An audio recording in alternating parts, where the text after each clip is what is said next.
Welcome back to another YouTube video, everybody. Today we're going to be going through 4 defending tips in EAFC 24, and if done correctly, I promise you'll become a better defender, you'll give up less goals, and you'll win more games. At number 1, if you want to be a good defender, you have to understand the difference between advanced and tactical defending. Now, it's weird because I've seen a lot about advanced defending recently. I see a lot of people on YouTube saying you got to use advanced defending. If you're not, you're going to miss out, but that's just not true at all. The only difference between tactical and advanced defending is one button. If you're on tactical defending, all you're going to use is circle or B to make tackles, and that's totally cool. You have no control over what type of tackle you're going to make. You're just going to use that button, and you're either going to body the opponent or you're going to go in for a standing tackle. And that's where advanced defending is different, because advanced defending gives you the freedom to choose your tackle type, which means you can press circle to make a standing tackle. But if you want to use a shoulder challenge or a seal out, you press X or A. All that does is put your shoulder in between you and the opponent. It kind of allows you to body him away from the ball. But that's one of the biggest misconceptions, is because when you're on tactical defending, you still close out your opponents. You just use one button to do so instead of 2. And yes, more pro players, more elite division players are going to use advanced defending, but you're not at that big of a disadvantage, because I would much rather use tactical and know how to use it than not know how to use advanced. Next, at number 2, it's gonna sound really simple, but the formation matters so much. If you're just getting started and you haven't really figured out how to defend the controlled sprint yet, definitely use one of these 2 formations. So the first formation I would recommend using is the 4-2-3-1. This formation is awesome because you have 4 defenders back.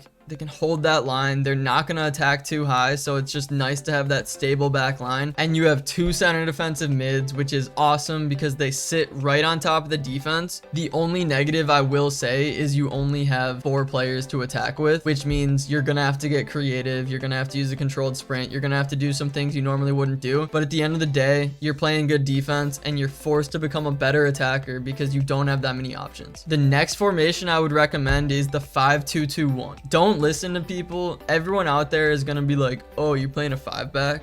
Are you a rat? And it's like, I'm just trying to win, you know? Like, the goal is to win as many games as possible, to have the most fun possible. And I feel like when you're winning, you're having more fun. So this formation plays with 5-back. It's dope because those 5 defenders are sitting back, always there. And then you have the same thing as the 4-2-3-1. You have 2 center defensive mids that sit on top and they hold it down. Okay, next at number 3, this is not like last year. You cannot just hold down the jockey button on defense and be good. You have to do a combination of jockeying, sprinting, dropping back, getting in position, and making sure that you always stay in front of the defender. This is really important because last year I would use center backs like Van Dijk, I would use Kimpembe, I would use these big guys, and I would always win the ball because all you have to do is just jockey, and you're so much faster than everybody because jockeying was so OP last year. Now you have to keep an eye out because unless you're using players with the jockey playstyle plus, it is not the same. They're going to be slower, their reaction times are different, and you have to actually be a better defender, which is cool. It just takes some getting used to. So make sure you're holding down L2 to jockey, but then always make sure you're switching off between the right trigger